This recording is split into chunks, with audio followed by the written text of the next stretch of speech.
Hi everybody, and welcome back to Lost Genre Reddit Stories. This post is from the subreddit Relationship Advice, and it's by user Throwaway Pulls Help 763.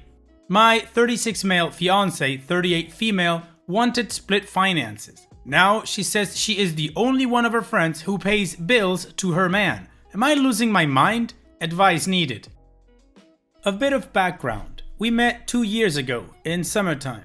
Both of us were fresh out of failed marriages. We moved in together after a year. She has 3 kids, 15, 13, and 8. I have one daughter, 7, who lives with her mother in another state. I have her for the summers, school vacations, and I visit her 1 weekend a month in her home state during the school year. We both work, though I make substantially more than she does. Her children's fathers aren't in the picture, but the state does collect child support from both of them for the children. After a year of living together, right after a winter family vacation, we had a bit of a disagreement about who should contribute what to the trip. I spent about $15,000, she threw in $1,000. I was fine with that, but when it came time for her to send her portion, I was met with resistance. By the end of the argument, she said that I was basically a crappy man for asking a woman to contribute. The reality is that I paid what I could afford, and if I knew she didn't want to cover her portion, I would have planned something different. Because of this, she made the decision to completely split our finances from that point on, 6 months ago. I felt like it was a step back in our relationship, but she made it clear it was her choice and that I shouldn't push the issue. So I relented and we moved on. When she made the decision, we discussed how we would split household bills. I felt 50-50 was fair since I'm one of 5 people in the house. To clarify, this includes rent, utilities, all food, and cell phones for everyone. She agreed and I figured it wouldn't be an issue. Now, every time she gets paid, I'm forced to inquire if she will be sending me her monthly contribution. It always results in a fight and she eventually acquiesces, albeit reluctantly. We have both grown tired of the arguments, but that doesn't help prevent them. It just makes things worse.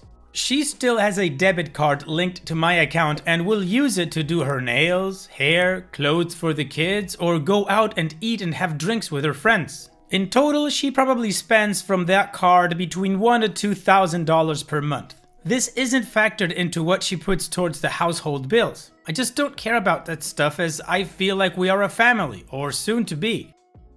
Lately, things have escalated, however. Today she told me that she is the only one of her friends who has to pay bills in a relationship. She said I'm not a gentleman for taking care of her and her kids entirely. I asked for clarification. Does she mean that she doesn't want to pay any rent or household bills? I should be responsible for all the groceries and phones? She simply replied again that all of her friends are treated that way and everyone in her group thinks I'm an a-hole for expecting to split things. At this point, I'm lost and I need a reality check. Do men typically cover all house and food costs when a couple has separate finances? Am I being a douche for expecting us to each pay our fair share? Help, please. I'm losing my mind and she has me convinced I'm a bad person. I don't know what to do. Okay, Opeep, here's our reality check. It's not about men or women, it's about a relationship and a partnership, which clearly your future wife doesn't believe in. My impression is that she's expecting you to bankroll everything and she does whatever she wants with her money. Now, personally, I think that's wrong, but some people do have that arrangement and if it works for them, fine. But in your case, it doesn't seem that you want that kind of arrangement. You're more of a let's contribute equally to this relationship kind of person, which I'm totally on board with. My impression is that she started talking to her friends about you and they all have her convinced that it is your duty to pay everything. And also, her argument about her being the only one of her friends that has to pay bills is not a valid point, so don't even trip on that. My suggestion is rethink if you really want to spend the rest of your life with somebody that sees you as a bank account. And what do you guys think? What kind of advice would you give OP? Let me know in the comment section, and now let's move on to the community comments to see what they said. Rush and a Push 150 says, if she's receiving child support, where does that money go? Does she use it to pay for any of the kids' expenses like food, school, clothing, sports activities, etc.? I'm a woman, and I don't know anyone personally who has the kind of arrangement she seems to want. However, that is also a person I probably wouldn't want to be friends with, so that might be why. If she works, then I see no reason that her income shouldn't go towards paying household bills. Yeah, it sucks to pay bills, but everyone has to do it. Well, almost everyone. I know there are women out there who just want a man to take care of them, but it sounds like that is definitely not a dynamic you desire. Have her past relationships been healthy? Honestly, it sounds like she's taking advantage of you big time. You already took her and her kids on what appears to be a pretty lavish vacation for $16,000, and yet she wants more. Marka Lurka says, as someone who earns about a third of my husband's wage and have separate finances, I can say what she is asking is unfair. We split bills based on our relative income, so I pay some of the bills that total approximately a quarter of the total bills. I will ask my husband to pay for certain purchases, but I would not use his income to pay for my luxuries. You are quite clearly supporting her children and she is asking for more. Now, there may be an underlying issue here, compulsive spending, mental health condition, but from what you have described, I believe she is being unreasonable and I'm worried she is either expecting you to fund her completely or is building up a nest egg to be able to fund leaving you. Captain Chunk says, I don't know you or your situation, but here's my 2 cents. As a lot of people made pretty clear, there are a lot of red flags here, and not the occasional 1 or 2 that may or may not be anything. If you love this woman and truly believe she loves you the way you love her, try to sit down and talk finances, get a mediator, go to counseling or something. If she refuses or makes a fuss, it's best you cut your losses. If you guys make things work or ignore your gut instinct, which you should trust, that's why you wrote this, for the love of God, get a prenuptial. Additional information from Opie's comments. She is a beautiful woman, has definitely taken care of herself, and yes, we have sex most days and it's great. But it's not like she doesn't work or considers herself a trophy. She works part-time and she still makes between $40,000 to $15,000 a year. I make 10 times what she does, but I still feel she should contribute something since she made the decision to split finances. I've tried the hours approach. I went to make a budget and included what she receives from child support as income. She blew up and said that it's her kids' money and that she wants to put it into savings for them to have as they start their adult lives. She basically said I was trying to steal from them. She says the child support shouldn't go into the family pot, that it's for her kids and I have no right to know how much she receives or what she does with it. She talked to me a couple of months ago about college for the kids. She said she really doesn't want them to be saddled with student loan debt when they graduate. She said she wants us to pay for their schooling. At the time, we were in a better place, so I said I was open to discussing it as the time approached. I've never seen one of her bank accounts, so I have no clue what she does or doesn't have. She claims that contributing her portion of the bills is preventing her from saving enough money to cover all of their costs. So she wants my help when the time comes.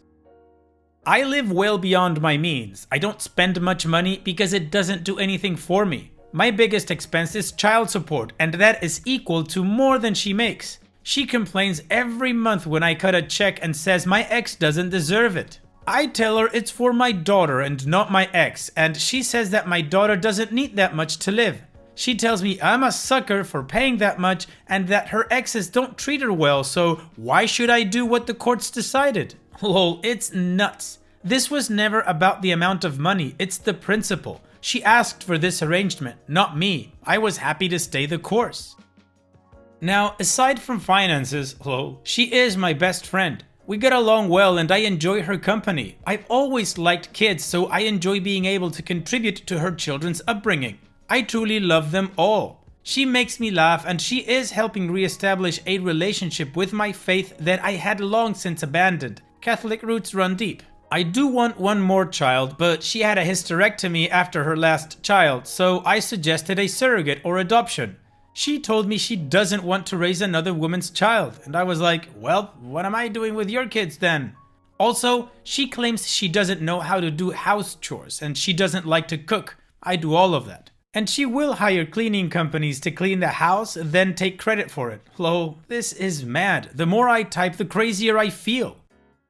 Finally, we are engaged, not yet married. At this point, we can just break up and go our separate ways. As much as I love her, I can't help but feel used. Her statements thus far have already started to fester, hence the reason I posted. I have some difficult decisions to make, but they won't get any easier as time goes on. I really thought she was my chance at lifelong love when we moved in together. I'm starting to think I'm a sucker or blinded by love. I believe there might be something wrong with me based upon the feedback thus far. Maybe I feel I don't deserve better in relationships, or I'm afraid to be alone. Either way, I need to work on it. Well, the community definitely told OP what they thought, and apparently OP did hear them. So let's move on to the update to see how this story ends. So a lot has happened in the last 2 weeks. Frankly, my head is spinning. I'll do my best to provide a comprehensive recap. I got home the day I posted the last thread and was prepared to confront her. Unfortunately, she and the kids weren't home when my daughter and I arrived. My brother and I started talking and they returned while we were on the phone. I left the house to finish the call and she called 15 times while I was outside. I ignored her calls. Then I got back inside and the fireworks began. We got into a verbally heated argument, but I refused to back down. She was adamant that I was disrespecting her by asking her to contribute to the house and that I wasn't a real man. She maintained her innocence throughout and continued trying to gaslight me. I wasn't having any of it, and I think she realized she had lost her grip over me. She left the room, effectively ending the discussion. She slept in her daughter's room. Around 11 a.m. the next day, she emerged from her daughter's room, got her bathing suit and some beach items, and took her kids out again without inviting my daughter, who cried as they left, begging to join them. This is where things got wild. She and her kids never returned that day, Sunday. I assume she slept at the friend's house who invited them over. I went to work Monday morning and dropped my daughter at camp per usual. I picked her up after work and we returned to the house. Literally all of their belongings were gone. She took about half the furniture in the house and a ton of things that were mine. She has since refused to return them. I was floored. There was no communication, no indication that she was leaving, nothing. I texted her and she said she wanted time and space to think about things and that I needed to respect that. She said she needed to consider if she could be with someone who didn't want to fully support her and her kids. I asked her for my $30,000 engagement ring back and she claimed that she threw it in a lake. I don't believe it for a second. She likely pawned it or intends to shortly. After consulting my lawyer and family, I called the police to report what happened and filed a report for my missing belongings. The police have informed me that because she lived here for over a year and her license uses my address, then the household belongings are as much hers as they are mine. My attorney disagrees and we are filing a civil suit to sue her. The ring is a separate matter. As I understand it, that's a conditional gift in Texas, and if we don't marry, it must be returned, assuming I can prove her to be at fault for the end of the relationship. And you know what? Even if I don't win, it will be a small victory forcing her to retain counsel and spend some money. Obviously, the relationship is over. Not sure if she realizes that, but I have listed the house since it's way too big for me and found a new place in the city. We move next Friday. I plan to live there while I get in therapy and fix my head. I don't think this girl ever loved me. I was just a bank account, and the minute I cut off access to my funds, she literally left. I've never felt so worthless and unloved. I'm not sure how to recover or trust another woman, frankly. So that's it. Thanks to all of you for knocking some sense into me. Who knows how it would have been if we did get married. I thought she was my soulmate. I love her and I'm still in love with her. That's how effed my head is right now. I just hope it heals with time. Love sucks. Well, OP, the good thing is that you are out of that relationship and you're not gonna get drained anymore. So just work on yourself and remember, your daughter's with you, she loves you. And also, it's not about trusting another woman, it's about trusting another person. It's not men or women who are bad inherently. It's people who suck sometimes. So hopefully working with a therapist will get you back on your feet, and I'm sure you're gonna meet someone who actually does love you. In the meantime, take care, OP, and thank you for sharing. Now let's move on to the next post. This post is from the subreddit Malicious Compliance and it's by user Ranting URL. Tag office wants more paperwork? I shall oblige. When I was transitioned out of the military, I naturally went back down to my home state. This meant I had a lot of adulting to do setting up my new life, so I get up early one morning and start knocking things out on my to-do list. License renewal, medical stuff, change of address, etc, etc. Due to this, I was rolling around town with every scrap of paperwork about me in existence. Well, the day is going great and I'm down to my last task, registering my car with the tag office. I pull up to the place with 30 minutes to spare. Grab the few necessary documents, I googled the process before and knew exactly what I would need, and head inside. There are only 2 others in line and I'm at the counter in no time. I explained to the lady at the counter that I'm transferring my car back to my home state and I'm looking to get a veteran's tag. She, kind of rudely might I add, tells me how much it costs but their card reader is down and I need exact change in cash. She then tells me where an ATM is. It's about a 10-minute walk and still wouldn't give the exact change I needed. Not having cash on hand, I shrug and walk out the door. I get 2 steps out and remember, this type of transaction is free for veterans in my state. I walk right back in and explain this. She starts the process but appears very agitated. We get to the part where she starts asking for documents and I start providing. After seeing everything I have, she starts claiming my proof of residence isn't enough and I need at least 2 different utility bills and the cable bill I had in my hand wouldn't work, which was total BS. At this point, I figure out what she's trying to do. She just doesn't want to deal with me and is trying to run the clock down until they close by giving me arbitrary demands for paperwork I shouldn't be able to dig up in the next 20 minutes. Very well, I respond. Cue malicious compliance. I walk back to my car, grab my file full of neatly organized documents and spend the next 5 minutes shuffling them like playing cards. Wait till 5 minutes before they close and walk back in, accordion folder of chaos in hand. I slowly walk up to her counter yet again. She is not happy to see me back. I set my folder onto the counter and ask, "What were those documents you needed?" She tells me, but tries to double down and names off more stuff this time. Bad idea on her part. I start thumbing through my folder as slowly as I possibly can, going from A to C, flipping past every piece of paper in this thing, removing documents as I find them and start organizing them into sections on the countertop. It took forever. Once I finished, I slowly and carefully explain each section.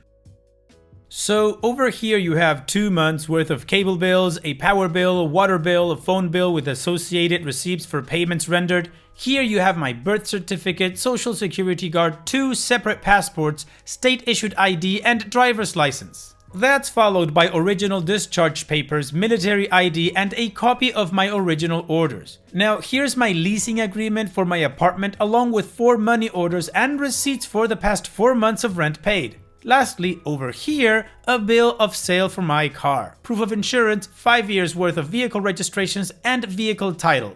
Is there anything else I've missed? Without a word, she starts banging away at her keyboard. A minute later asks me what type of license plate I want. I tell her the one I was getting was supposed to display an award I received while in the military. She smugly tells me I'd need proof I earned said award. Cue 5 more minutes of slowly digging through paperwork. I pull out the completely unnecessary award sheet and then point out it's also listed on my discharge papers already in her hand. 5 minutes spent updating my info in the system without even looking at the paperwork I provided, and I left with a brand new tag in hand 30 minutes after they were supposed to have closed. I still laugh about it to this day. Good for you, OP. She wanted a bunch of unnecessary paperwork? Well, here's a file folder full of it. Awesome, OP. Thanks for sharing. And it's that time that we've reached the end of the video. I hope you enjoyed today's stories. I really did enjoy reading them to you. So if you did, then don't be shy and go ahead and give the video a like. And don't forget to subscribe or even share this video with people that you might think will enjoy my storytelling. Also, if you have the time, go down to the video description and check out all the links I have for you, from our Discord community to my channel merch. And finally, I'd like to say thank you for watching. It really means a lot to me that you enjoy my videos. And having said all that, I'll see you guys in the next video.